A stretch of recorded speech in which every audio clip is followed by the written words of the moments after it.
Your sister is the real writer." My mother's voice echoed through the bookstore as she threw my manuscripts into the decorative fireplace. The flames eagerly consumed 3 years of my work while shocked guests watched in horror. My name is Emma Sullivan, and this was supposed to be the proudest moment of my life, my first book launch. I stood calmly, film recording in my pocket, as my mother continued her tirade. "Sophie has real talent. You just got lucky with your little stories. She deserves this contract, not you." The irony wasn't lost on me. Sophie, my younger sister, had never finished anything she'd started, including her half-completed English degree. Let me back up a bit. I'm 28 and I've been writing since I could hold a pencil. While other kids played outside, I filled notebooks with stories. My parents never paid much attention to my hobby until last month when my debut novel landed a 6-figure publishing deal. The advance was more money than I'd ever seen, and the publisher was already talking about a 3-book series. That's when everything changed. Suddenly, my parents were interested in my writing, but not in the way I'd hoped. "Sophie has been struggling," my mother had said during our weekly family dinner. "She's thinking about getting back into writing. Maybe you could share your contract with her. Let her write one of the books in your series." I'd nearly choked on my coffee. "That's not how publishing contracts work, Mom. These are my books, my stories." "Don't be selfish," my father chimed in. "Your sister needs this opportunity. You've always been the practical one. You have your teaching job to fall back on." Now, watching my mother destroy my work, I thought about all the nights I'd stayed up writing while teaching full-time. The countless rejection letters, the revisions, the tears. Sophie had been too busy finding herself to finish anything. But somehow I was the selfish one. Mrs. Sullivan, Marcus, my publisher, pushed through the crowd. "What are you doing?" "Those are copyrighted materials." My mother whirled around. Her designer blouse smeared with ash. "These stories were inspired by our family." Sophie told me how Emma stole her ideas when they were kids. "This contract belongs to my talented daughter." I almost laughed.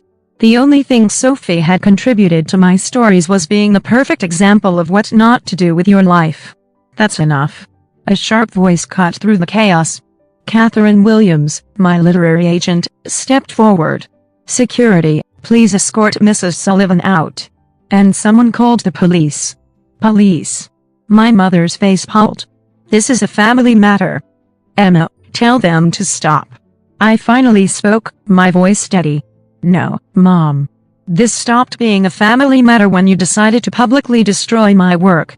As security led my protesting mother away, my father peered. "Princess, your mother is just upset. Sophie's been having a hard time. Surely you can understand."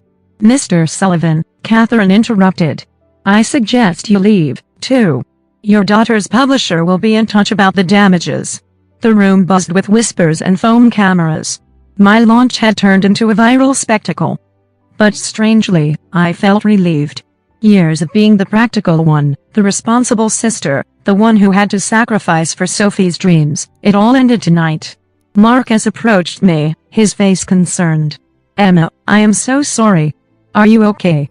I pulled out my phone, stopping the recording. "I'm fine and I have everything documented." Catherine smiled knowingly. "Smart girl.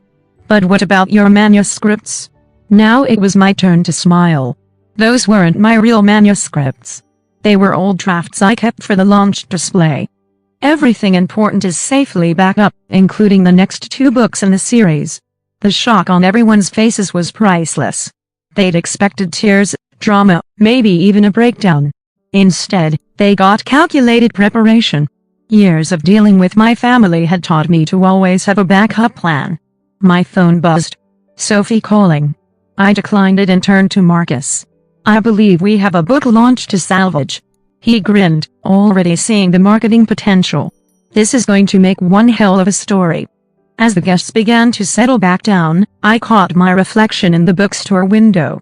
I looked different somehow, stronger.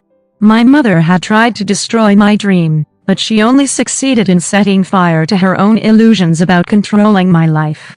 My phone kept buzzing with messages from family members, flying monkeys, as they say, all rushing to tell me how I needed to make peace, to understand, to forgive. But I was done being the understanding one. Sometimes the best revenge isn't fighting back. It's letting people show exactly who they are to the world. Catherine squeezed my arm. Ready to address your readers? They're going to have questions. I nodded, straightening my jacket. I'm ready. After all, every good story needs a dramatic turning point. What happened next would change everything. But for now, I had a book launch to finish. And somewhere in the city, my mother was about to learn that actions have consequences. Very public, very expensive consequences. The morning after my disastrous book launch, I woke up to a media frenzy. My phone was flooded with notifications, news outlets, social media mentions, and most surprisingly, messages from other authors sharing similar stories of family sabotage. The video of my mother destroying my manuscripts had gone viral. "Emma, have you seen this?" Catherine called early, her voice excited. "Your book just shot to #1 on Amazon. The pre-orders are through the roof." I was scrolling through the headlines. Author's mother burns manuscripts in shocking book launch drama. Family sabotage backfires. Sullivan's debuted novel sources. And my personal favorite, sister rival returns fiery at literary event. There's more, Catherine continued. 3 major networks want interviews.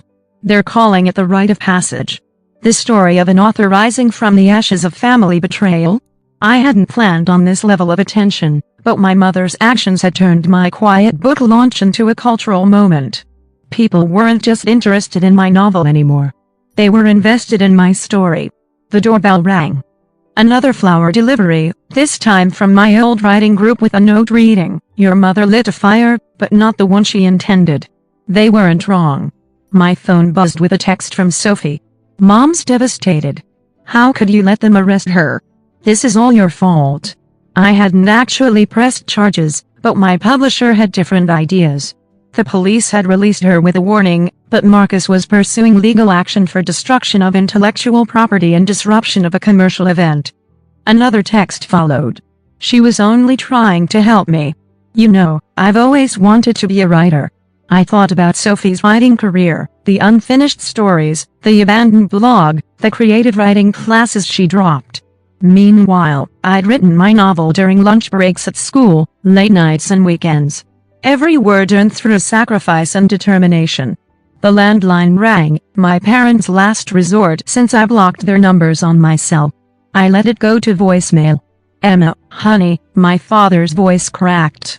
"Your mother's not eating. She's devastated about what happened. The neighbors are talking. Please, can't we handle this as a family?" As a family. That phrase had always been their weapon of choice, wielded whenever they needed me to cave, to be reasonable, to put Sophie's needs first. My laptop pinged with an email from Marcus. "Emma, the publicity team wants to lean into this. We're thinking of adding an author's note to the book about your writing journey and the launch incident. The public is fascinated by your calm reaction to the chaos. They're calling you the Phoenix author. Also, we've received an interesting offer from a documentary filmmaker, Marcus."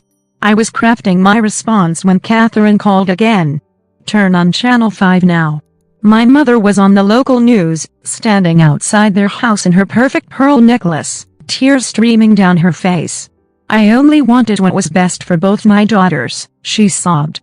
"Emma has always been so blessed, and Sophie needs this opportunity." As a mother, I had to try. I muted the TV, feeling a strange mix of amusement and sadness. Even now, she was trying to control the narrative, to paint herself as the devoted mother fighting for her struggling child. My phone lit up with a message from my old English teacher. "Saw the news. Remember when your mother didn't come to your first writing awards ceremony because of Sophie's dance recital? Some things never change. Stay strong."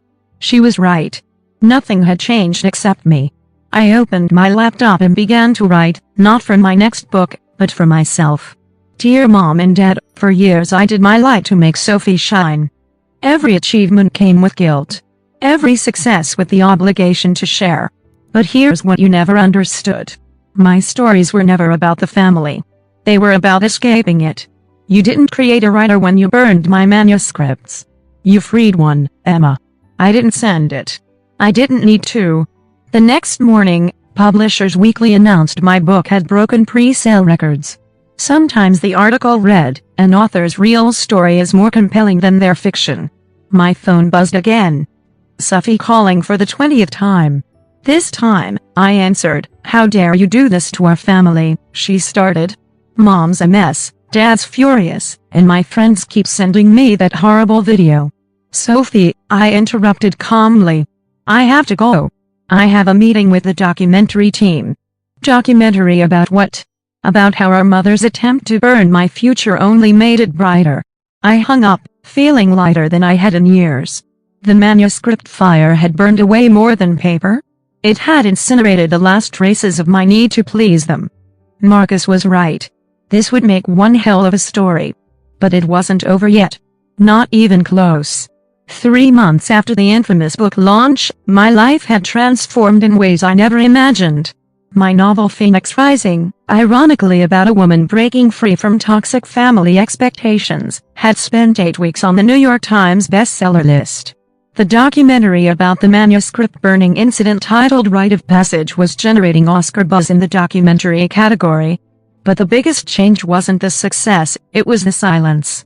No more weekly family dinners, no more guilt trips, no more sacrificing my dreams for Sophie's whims. The peace was liberating.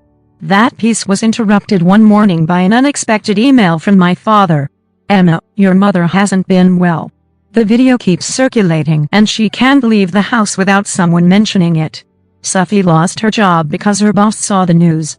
This has gone too far. We're having a family meeting tonight at 7 o'clock. Please come home and help us fix this." Dad, I almost deleted it, but something caught my eye. This wasn't about me giving in. This was about them facing consequences. At 75, I walked into my childhood home. The familiar scent of Mom's anxiety baking filled the air. She always made chocolate chip cookies during family crisis. They sat around the dining room table. Mom looking smaller than I remembered. Dad attempting his usual authoritative pose. And Sophie shooting daggers with her eyes. "You've ruined everything," Sophie started. But Dad held up his hand. "Let me handle this," he said, turning to me. "Princess, this has to stop. The documentary, the interviews, the book success. It's destroying our family. People are calling your mother the book burner. Sophie's life is in shambles." I sat quietly sipping the water Mom had nervously placed before me. "Interesting. I finally said that you're more concerned about your reputations than what you did." "I was protecting Sophie." Mom burst out. "You've always had everything so easy." "Easy?" I interrupted, my voice calm but firm. "Let's talk about easy. Let's talk about how I worked full-time while writing my novel. How I spent every vacation day at writing workshops while Sophie was finding herself in Europe on your dime. How I built my career while you were busy planning Sophie's next fresh start." "But she needed," Mom began. "No," I cut her off. She wanted. "There's a difference." I pulled out my phone and played a video. Sophie at a bar, clearly drunk, writing to her friends weeks before the launch. "My sister thinks she's so special with her book deal. But Mom's going to fix that. We're going to make her share it with me. She always gives in." The color drained from Sophie's face. "Where did you get that?" "One of your friends sent it to me after the launch." Apparently, not everyone thinks Family Savage is cute. Dad leaned forward. "What do you want, Emma?" "Money. We can pay you to stop the documentary." I laughed. Actually laughed. "I made more for my advance than you did last year, Dad. This isn't about money. It's about accountability." I stood up, smoothing my skirt. "The documentary premieres next month. You're all welcome to attend. Maybe seeing yourselves through the world's eyes will be educational." "You can't do this to us," Sophie whimpered. "Or family." "Family doesn't burn family's dreams," I replied. "But you did teach me something valuable. Every good story needs fire." As I turned to leave, Mom called out, "I read your book." I paused. "The main character," she continued, her voice small. "The one who rises from the ashes. That's you, isn't it?" No, Mom. That was fiction. This me walking away, succeeding despite you. This is real. The documentary premiered to critical acclaim. My family didn't attend, but they couldn't escape it. It wasn't just about the manuscript burning. It was about patterns of family dysfunction, about creative survival, about rising above toxic support systems. My second book, a memoir titled Burning Pages, was released 6 months later. In it, I thanked my mother, not for her support, but for showing me exactly what I didn't want to become. Sophie eventually got a new job and last I heard started actually writing instead of just talking about it. Mom and Dad sold their house and moved to Florida away from the neighbors who couldn't forget their viral moment. As for me, I bought a beautiful house with a library and a view. No fireplace, though. Some memories don't need physical reminders. Yesterday, I received a package. Inside was a handmade book of family photos and a note from Mom. I didn't understand your fire because I spent so long extinguishing my own. I'm sorry it took loving you to see that. I placed the book on my shelf, not as a peace offering accepted, but as a reminder of how far I come. Sometimes the happy ending isn't about forgiveness. It's about finding the strength to write your own story, even if others try to burn the pages. My phone buzzed. Another interview request. They wanted to know about my next novel. It's about a phoenix, I told them. But this time, she's not just rising from the ashes. She's lighting the way for others to fly. Some fires destroy, others illuminate. I finally learned the